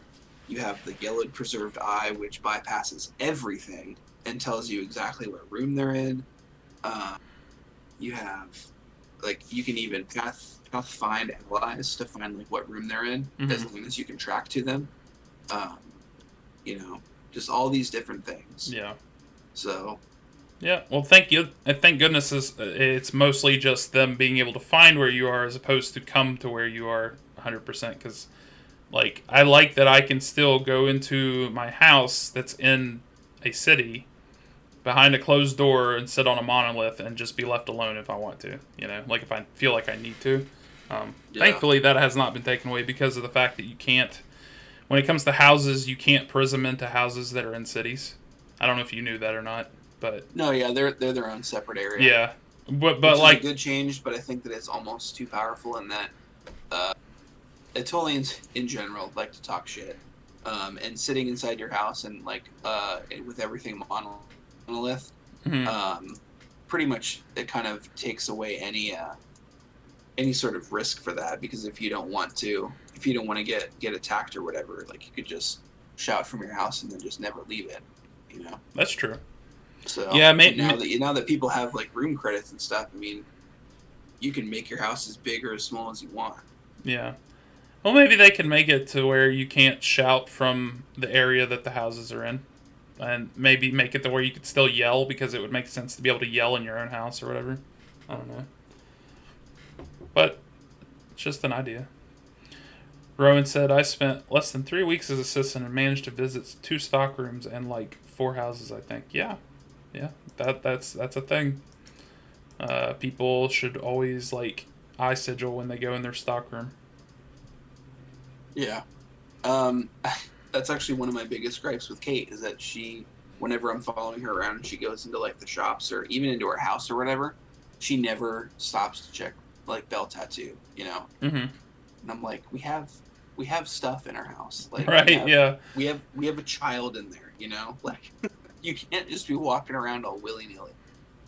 So, yeah. Typically, when I've been using the house that I have with Day, Well, Day technically owns the house, but I have a key to it, and I use it more than she does because she hasn't been logging on Day much. But uh, like typically when I go in there, it's when I've been assisting lately. So like I'll phase to check if anybody's in phase, so I don't have to like touch bell or whatever. But I guess people could still be like adjacent to me, and I wouldn't know. But it is what it is. There's not much in our house. I actually put a bench in our house, and she logged on and got mad that there was a bench in her house, and then mushroom sigiled it. Wow. Yeah, yeah. Nice. What a marriage. Uh, but yeah, I actually do have some things in the house. Like it's mostly in the bedroom. It's things that are permanent items, but they aren't artifacts that I have and stuff. Like the story. I don't know if you know what it is, but there's a thing called the storytelling skull. Oh, yeah. Didn't we talk about that last time? You said it was Yes. just like a permanent version of the crystal. Yeah, it's cool because like I don't know how many of them are out there. Like as far as how many storytelling events they've done like that, but like I was in one and there was 5 of us in it doing stories, and there Isia was one of them too. It was me, Isia, Kajel, or however you pronounce his name, and a couple of other people I can't remember. But yeah, it was cool. I just leave it in my house. I at one point I had woodcrafted my or furniture made myself like a cabinet to put all my stuff in, but it decayed. But I also keep the little withered finger bone that you get from doing Mandrake's Tower in there. That's another thing I keep in there. Oh, nice. Stuff like that. I also have preserved letters of that I've preserved that I leave in there. That way people can't see them on me and That's stuff like crazy. that. I didn't even think about that. I should probably make like a vault in my haven where I keep all my stuff. Yeah, like if I had the like if when I made the cabinet to put that stuff in, I didn't know I was gonna stop playing for like 9 months. So if I'd have known that, I probably would have like varnished it so it would be Oh, permanent. varnish it. Yeah. But I did not. So, but anyway, okay. So I mean, we've kind of went. Well, we didn't get talk about the Yeah, we, elk. we still have more of the changelog stuff to do. Yeah, Um, you can go ahead and talk about that. I'll let's scroll up see. here so Well, we can some of the read it. stuff is like the milestone, the Yeah, participating in the sect duel. Like that's good. encouraging sex. I've Yeah. definitely seen a little bit more of that. In terms of like like new names going through sect, which is good. Still not enough diversity in like the sect challenges to Hmm. kind of make me want to do it again, Right. because it seems like that now, instead of it being kind of like solely being Durif in there, it's mostly Almol. Right. Um, so I would like to see a little bit more activity before I decide to jump back into sect. Because I think I've mentioned before that I don't like doing 1v1. I mean, it gives me a lot of anxiety to do it. Yeah. So, um, but yeah, the group combat. I think that the changes to the elk and Hemo and Walave were definitely good, because I think that the elk change specifically was that I want to say that Valerie was doing that using her own elk to prevent people from chasing after her.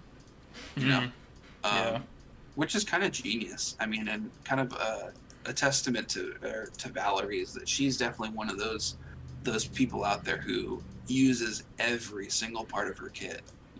Hmm. Like she knows the Sentinel class inside and out. Right. So, and I go to her a lot with all my questions that I have for the Sentinel class, Sentinel combat and stuff like that. So, um, personally, I haven't been to a lesser or a heavily contested lesser where there's been like that blender tactic. So I don't know. Yeah. It's been I don't know like how the hemorrhage changes have gone, because I haven't seen any of them yet. well, it just feels to me like at least with the limited time I've had this past week that like most of the time when I'm on, if there's a lesser or a major, everybody's skipping it because there's some event going on. Right. But I don't Yeah, because know I what think it's there were like two during the day majors though. this week that we skipped. Yeah.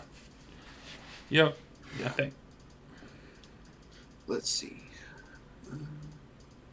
Yeah, I've stopped using hemorrhage now in my damage script for Templar. I don't use it anymore.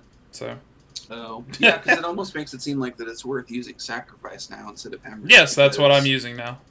Yeah. I remember that I had a damage route one time where I used sacrifice instead of hemorrhage, and I want to say that it only maybe bumped up my damage by like 500, 600 tops. Yeah. Well, But I'm also losing 500 to 600 myself, which doesn't make that tactic viable if Blender's still a thing. Because I mean, I basically just mill myself. obviously, the way the So two skills are designed, they're vastly different in that like hemorrhage has a much higher ceiling than sacrifice, but the floor is much higher for sacrifice versus hemorrhage, and always was, and even more so obviously now that you have to have 50 bleeding. So. And plus, it's always going to do more damage to our enemies than to us in testing because they have lower spirit resist than we do. oh, no, that's true. I didn't even consider that. Yeah, Wyatt. Yeah, sacrifice. What's like if you. So let's say you hit near the beginning of like your whole group attacking someone. Obviously, sacrifice is way better um, than hemorrhage is too, because like hemorrhage is also going to be way better if you attack near the end. But you can't really like a lot of time figure out what that's going to be like in a group fight. Like you literally just like hope for the best. And Right, previously, you got to give it a trial run. yeah, I just think that like with hemorrhage having a 50 bleeding to have effect, like you can't do what everybody calls dry hemo anymore. It's just not a thing anymore.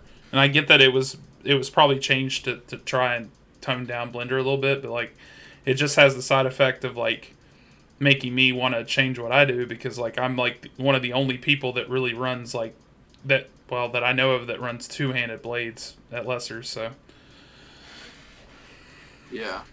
I mean, but does that really make dry hemo not viable? I mean, you could have serration on your. you can't you can't use serration with two-handed blades. Oh. Yeah. Well. See this is the confusion that everybody had. Not, like not using a two-handed I blade. I have like considered that. No, I'm not gonna do that. I have like 21 strength all the time. I'd rather use the thing that does more damage because like a lot. The reality is I do use two small blades when the lessers are smaller. I 100% do. But when the lessers get to where there's like 7+ people, I'd say is the break point for me. Like when there's 7 or more people, and like no matter what I do, whenever I attack a target, they die immediately, regardless of what weapon I'm using. I'd rather do more damage than do 2 afflictions, personally. Because like I don't know, that's just the way I look at it. Like, what's the point in me using afflictions if like they would have died regardless from the damage? Because like in reality, I never, even when I use afflictions, even when it's like let's say a lesser's like 3 or 4 or 5 people on 3 or 4 or 5 people.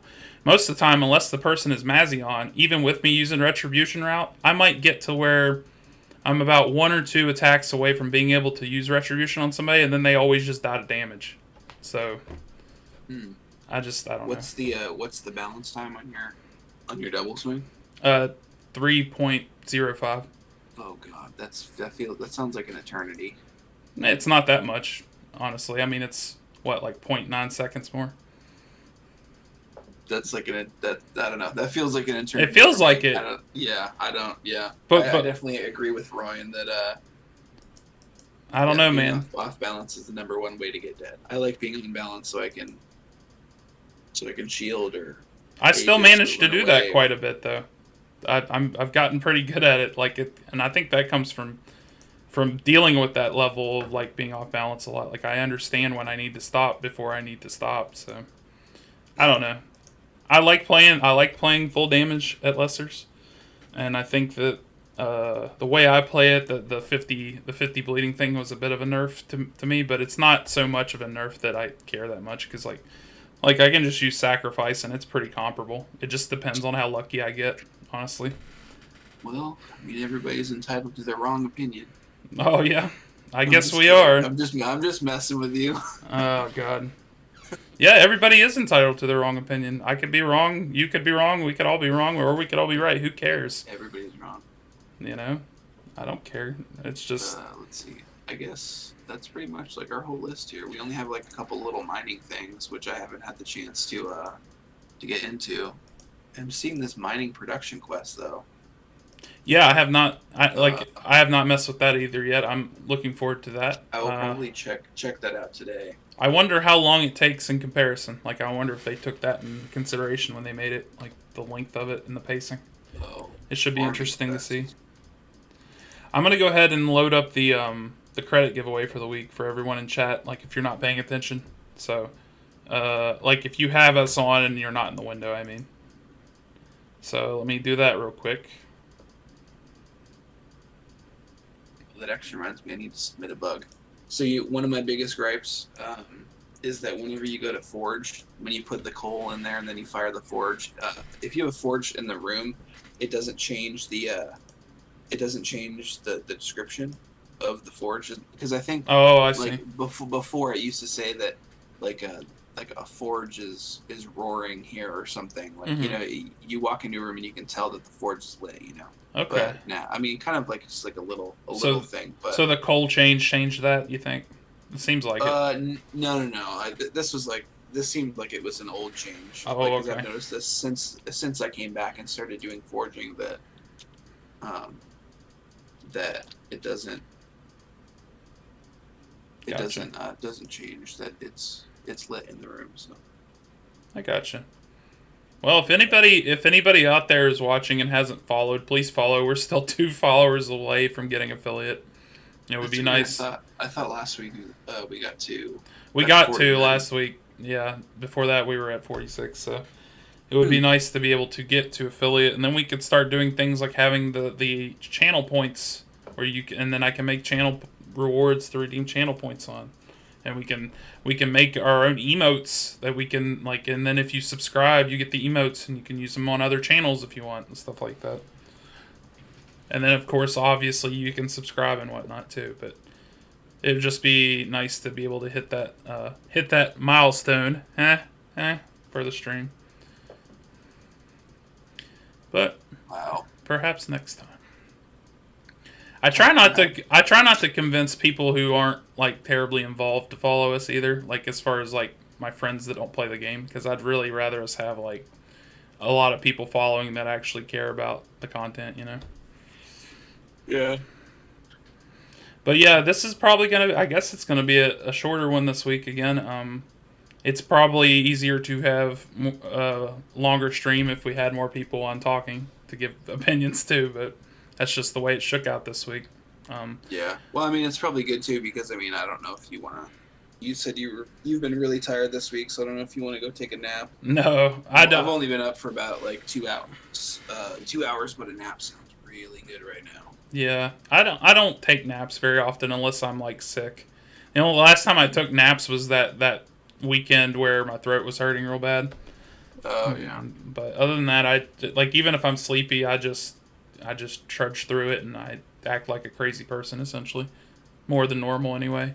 But uh, yeah, I did want to note while we're at the end here. Another thing I forgot to mention was the fact that I'm still on the official Discord, the official Ayatollah Discord, and I'm going to do what I've done in like today and tag people in the post and streaming.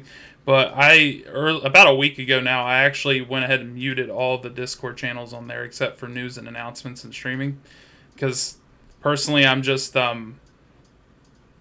I don't know, I haven't been really feeling it like typing in a lot of the channels there lately, because of the way people usually respond to me and stuff, and make and like say things about me, and I don't know, it just doesn't feel great to me, whatever you want to call that. And that's my personal opinion. And I don't feel like there's a lot of moderation going on in the Discord like there should be. So rather than make a big stink about it, I just wanted to note it here. So, like, if you've ever said anything to me in the channels, I haven't seen it. If you ever want to say something to me directly, you can DM me about it or message me in game or however else you want to do it. But I'm going to stay in there so we can let people know when the stream's coming up. So just wanted to throw that out there so people know.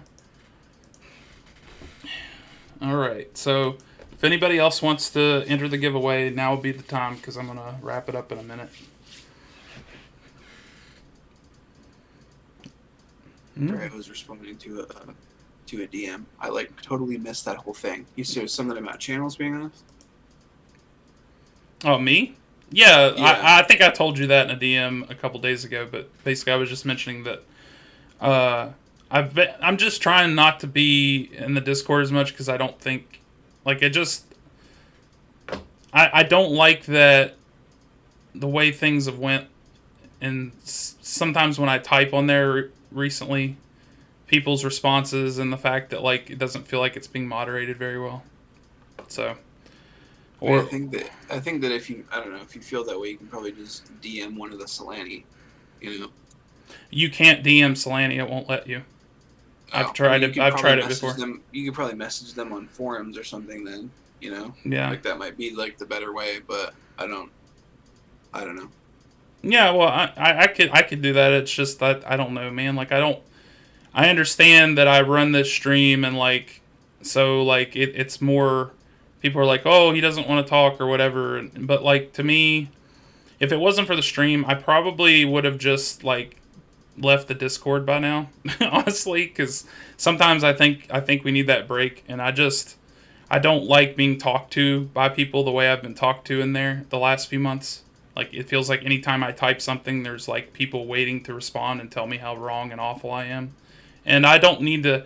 And what really made me want to do it was, like, after the last time some of it happened, I was, like, laying in bed later and I just couldn't fall asleep. And, and this was right before my new job, and I'm just like, it's just blasting through my head, and I'm like, this sucks. Like, this sucks to just be, to care this much about this. And so I just don't want to put myself in that situation in the first place.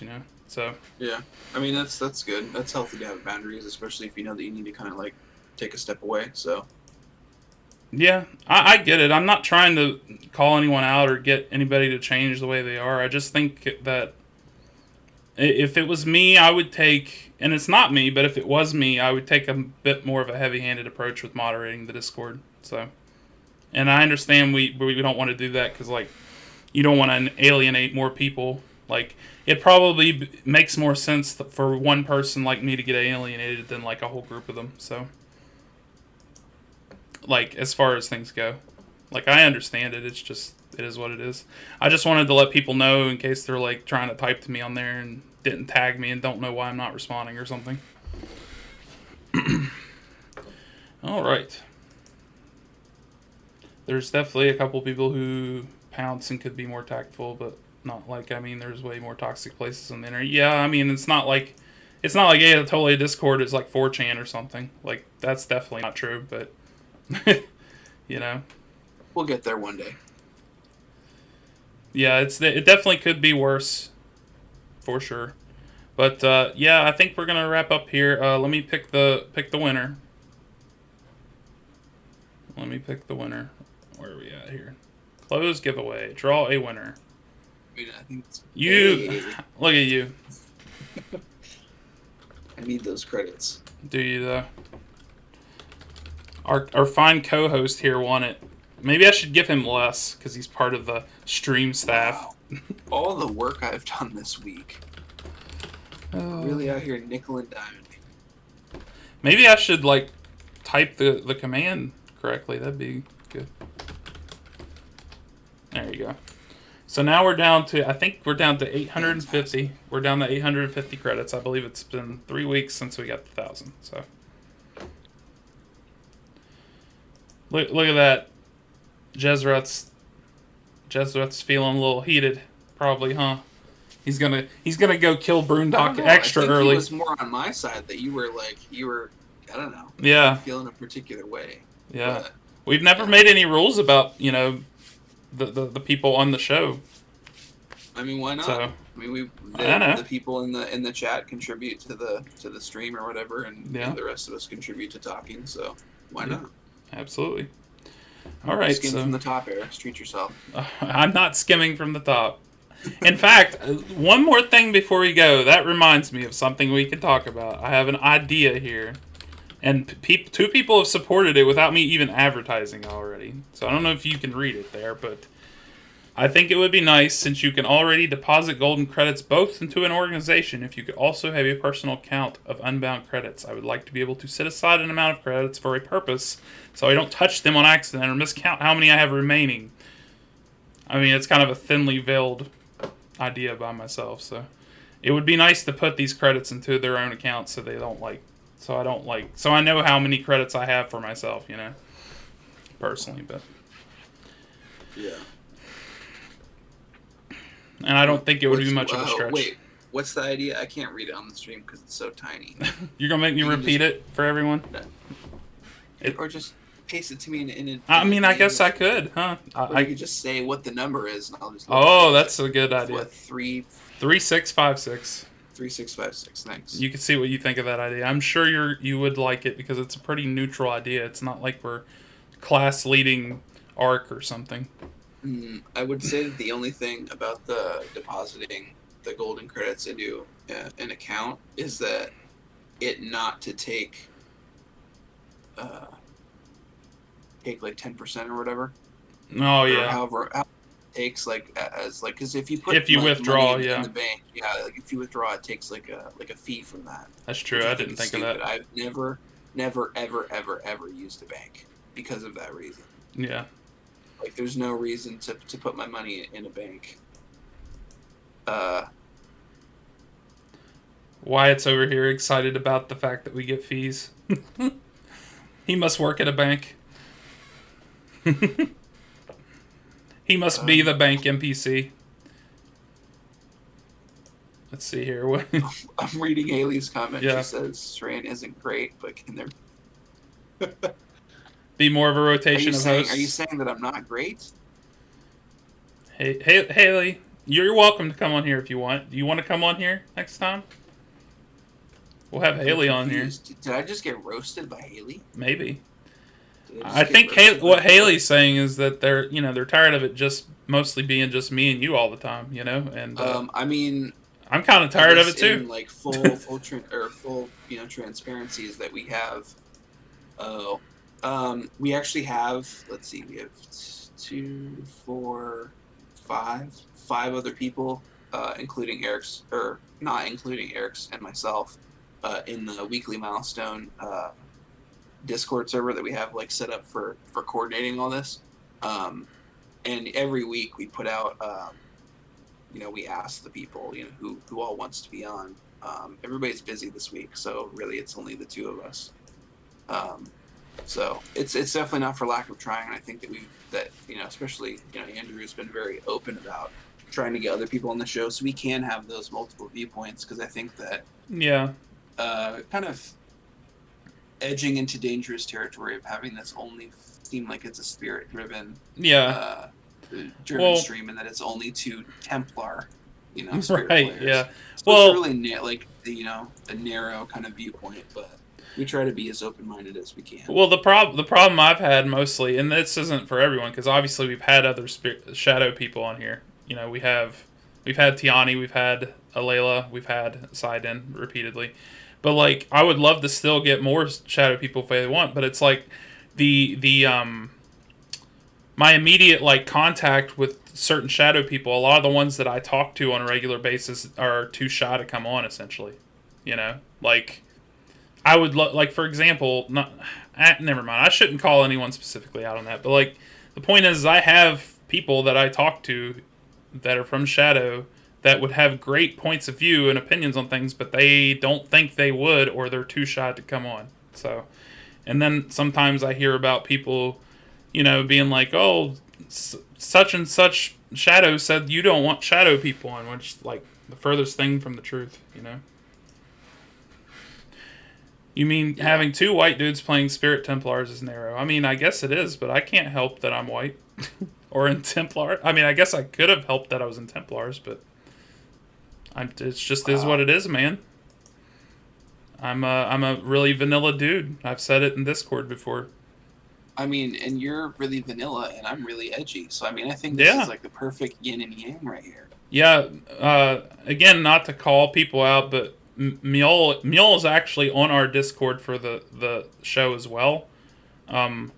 But she said this in the Twitch chat before, so it's not actually a secret, but she says she has anxiety about being on here, even on just voice chat and talking in front of a full chat room of people. And if I had to guess, it probably is the the distinction is probably the anxiety at talking in front of people live, because she did come on and get interviewed by me on the audio podcast, which was recorded. So, but that, that is what it is, and it's not just her that has the anxiety, but like at least two other people I can think of right now off the top of my head that are prominent Shadow players that I've asked like repeatedly, and they say no because they don't think people want to hear what they have to say, or they're shy in front of a crowd, that sort of thing. So yeah, so. But yeah, there's some other people I could ask. If we could do this at a Australian friendly time on a Saturday or Sunday at some point, I could probably get Nouse to come on. He has said he would come on, but it's just a time zone thing. Does he still play? I haven't seen him in a while. I don't know. I DM'd him about that. Let me look here. Some time ago. That's a good point. I think the last time, let's see here. Last time I had contact with him was on the 2nd, so about 16 days ago. So maybe not. I don't know. But yeah, I'd love to have more Shadow people on here. Just if you have someone in mind and you play Shadow, or even if you play Spirit and you have somebody from Shadow in mind, ask them how they feel about coming on. And I would be interested. Ask them how they feel about rolling a new Templar. No. So I asked that. No, I'd like only stream. I would like to hear from people talking to their friends that they like. For example, I would like to see if it lines up with my experience with people that I asked from Shadow to come on. Like if you have a Shadow friend you want to be on, ask them if they'd like to be on, and if not, why, and see if it lines up with what I just said.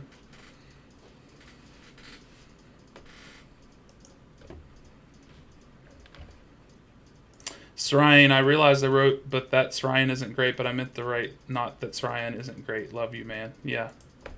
Haley's usually pretty nice for the most part, when she's not kicking you in the knees. We want some more variety. I get it. Right. Now this kind of makes me wonder, would the gnomes still consider Haley part of the tall folk, even though she's a dwarf? I don't know. She'd probably just be folk at that point. Just folk? Yeah. So that's my assumption. But Haley in character keeps asking me this past week, when am I making her a dwarf couch? A couch specifically for dwarves. And I keep telling her in character, maybe when I have time. I haven't had time to do anything, let alone write a design. You should try to go and befriend the gnomes. They probably talk to you with the way the Solani have been lately. Very active. We totally forgot to talk about the release of the gnome race. Okay, well, I mean, I know some people have had it out already, but only a couple. If you want to, we can throw that in there. How do you feel about gnomes and their presence in the game now? I mean, admittedly, I was really surprised that we were getting a gnome race. I guess this also kind of brings into question, like, if we're going to be getting any more future, like, racial skills, because I have all of them. I know that there's going to be a handful of other people who have all the current race skills that we're supposed to have, and I want to say that it was either Tyr or Razmael that mentioned one time that adding more race skills or whatever, like, I guess people aren't supposed to have every single race skill, which is fine. I agree that some of this stuff should be kept behind, like, your class or whatever, or not your class, your race. Yeah. But, I mean, if you're going to keep releasing these races, I'd at least like that to be like kind of a conversation as things continue to go, because I know that with the gnome thing, one of their racials is like double enchantment times or something like that. Yeah, it's like the I think that's kind of like the dwarf racial, obviously, for forging, and then I think kobolds have something like that too. That works with their trade skill. Kobolds have the thing where they can deconstruct crafted stuff and salvage some of the comms, which is amazing. I would love to have that. I would go around buying up all like the cheap like crafted wares, and I would just deconstruct everything. Yeah, they have tinkering too. On a pile of comms. The thing you're thinking about was scavenging. They also have tinkering, which I think is what I'm thinking of. Let me see here. racial help improve Arcana. Yeah, that's what I was Okay, thinking about. so So your enchantments have a greater yeah. lifespan before decaying. And so, by the way, kobolds, their tinkering racial is literally, I think it applies to all crafting. It says, you know, when crafting, gifting your creations through craft skills extra longevity before they decay. So that's like all craft skills for kobolds.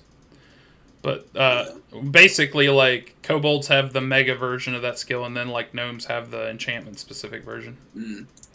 I suppose the only thing that I don't, well, I mean, I guess it doesn't Well, really matter because the dwarf enchantment's thing not is a like the craft skill. Yeah. right. Well, so like I'm assuming that the dwarf thing, the improved forging, Yeah. like you have to have forging to do it, obviously. Right. Um, or I guess maybe that isn't as as desirable as I thought. I thought maybe that the improved arcana was just doubling the lifespan of anybody's like in enchantment stuff, which I would be like, holy hell, Right. Yeah. catch Sry as a gnome.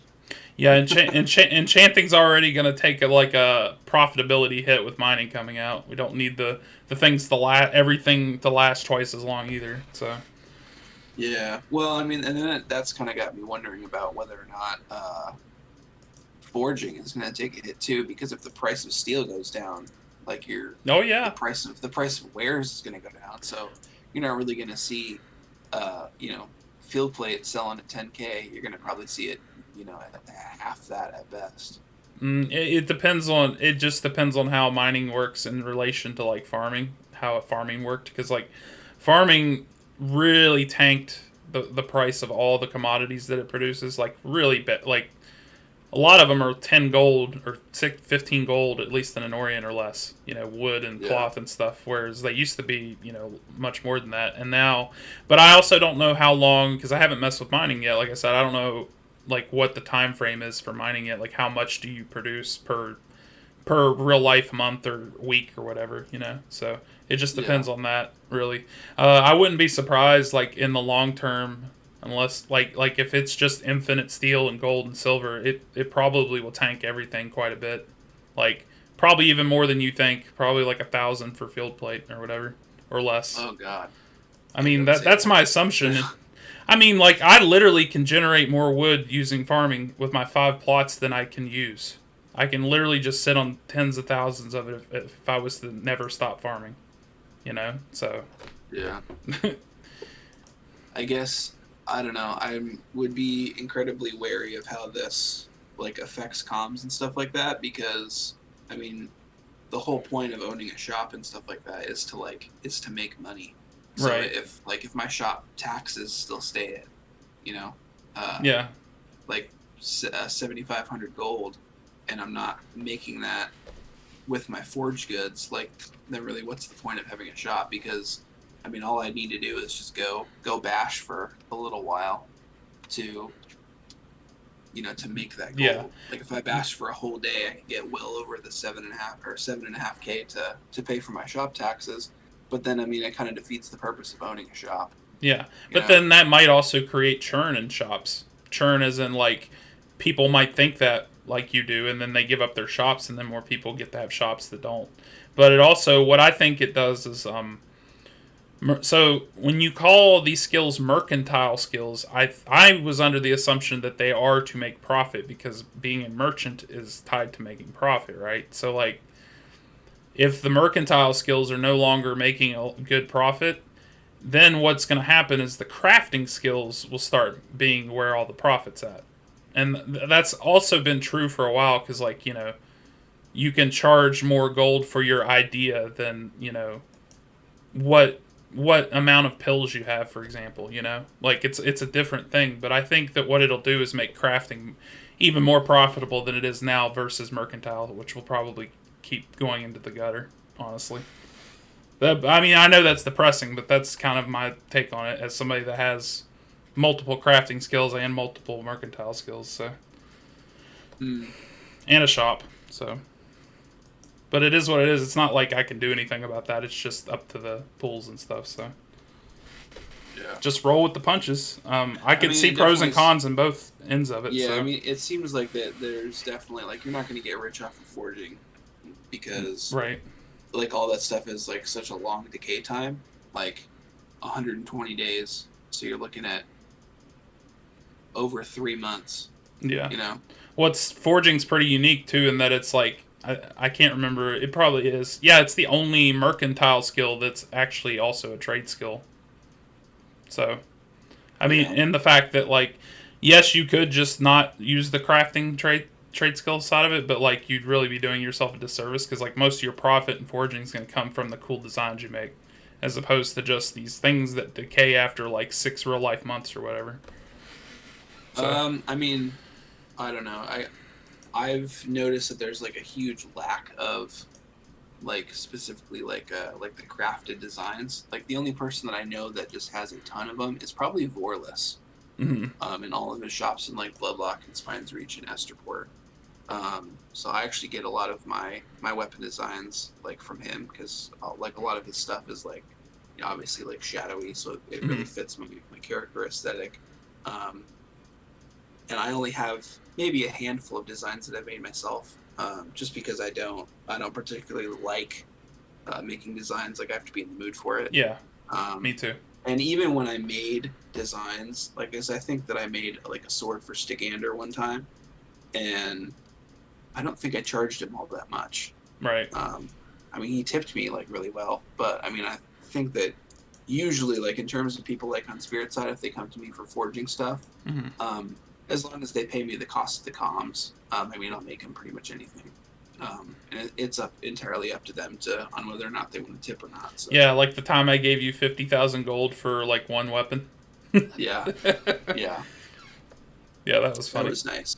Yep. Yeah. So But yeah, it's weird because forging, like I said, forging's in a weird spot because like if you compare it to like the other mercantile skills, it's much different. It's like way more tied into the crafting aspect. Like herbalism doesn't have anything at all that you use as crafting system. You know, it's literally you just make consumables and people buy consumables and they consume them. Whereas like yeah, forging is like you buy a thing and then you have it for a while and then the person comes back to you. It's much more personal than just buying curatives. yeah. Yeah, so it's a good thing that I have Kate kind of helping out, like with the pill portion of the shop, because her pills definitely make like way more money than my forking ever could. Yeah. So I think the most that I made was probably like between our two shops, like this last season or whatever. I want to say that this was probably the most profitable that I've ever made, and that I think I made Yeah. like 70K off of forging. Yeah. I wish So I wish that having switched to toxicology from herbalism in the last few months, I wish that toxicology could also get the herbalism treatment. Like, because before you started playing, there was a lot of people complaining about the scarcity of herbalism items or how it was controlled by that artifact that William has.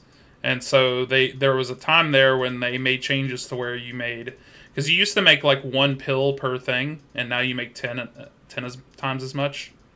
So uh, like, yeah, like you basically now there's 10 times as much pills as there used to be for the same amount of commodities is what it maths out to because of the changes they made.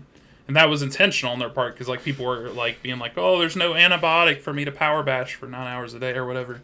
So it got changed, and so like it's cool if like because like now you never have to play catch up anymore. In fact, you're usually able to stockpile things as an herbalist now because you just make way more than what the demand is because of the fact that there's way too many people that have herbalism. So everybody has a ton of supply, so they're less likely to buy from you.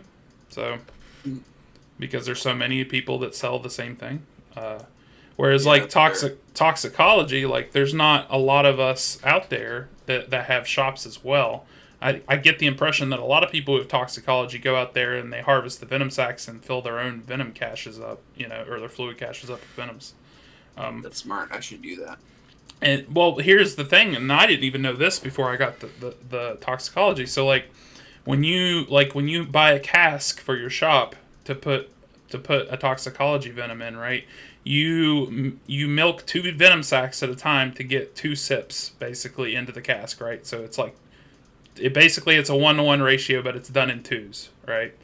Well, if Mm-hmm. you milk any venom into your fluid cache directly from 2 venom sacs, you get like 110 sips per 2 sacs for yourself. versus like 2 per cask. So like, yeah, so like I can take like 100 venom sacks or less and like completely fill myself up on venoms in my fluid cache, whereas that's like 100 sips of one venom in one cask if I do it for my shop. Yeah, it's weird how it's set out, and honestly, I really wish they'd make it to Oh, so where it's technically, so 2 refills is 100 sips. really, okay, Yeah. okay, so Okay. it's 50. I didn't even know that's how that worked. That's really bizarre. I guess I'm wrong. Well, my goal, because my goal when I bought the 6 casks when I got the mercantile skill was to like, I'm like, okay, I'm gonna make it to where like obviously people can fill up to 2,000 of something in their fluid cache, so I'm going to make it to where I have 2,000 in each cask.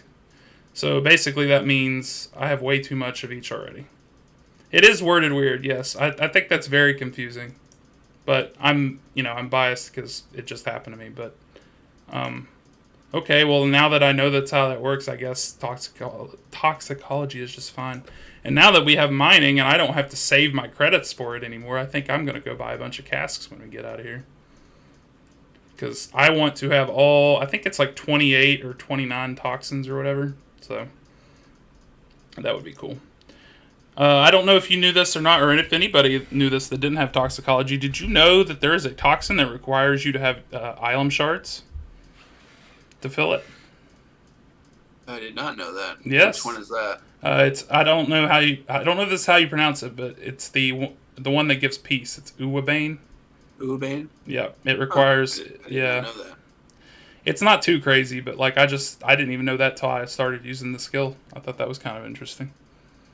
But yeah, we went on a bit of a tangent about mercantile stuff there. I think it will be interesting to see how it all shakes out.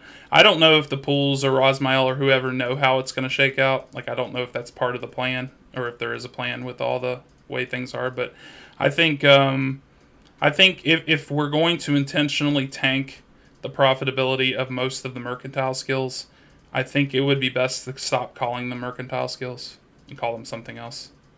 But that's just me. Mm, I don't know. I think it might be a little too early to consider it tanking. I kind of want to see how mining is gonna affect the prices of Yeah, steel and all that stuff like yeah. that. So Again, I haven't done it yet myself, so maybe it's going to be a lot. Like maybe you'll get it all a lot slower. Obviously, we will compared to farming because we all only have one mine instead of 5 mines right now. So I'm sure that's part of their plan is to not let everybody have 5 mines all at once, like you can with farming in the plots. wow, that's rude. What if I want to have? What if I want to be my own foreman? I don't know. And why it says it's because it's given through the research trees, aka Island Focus. So you're telling me, so Uwabane is in toxicology because of a research thing?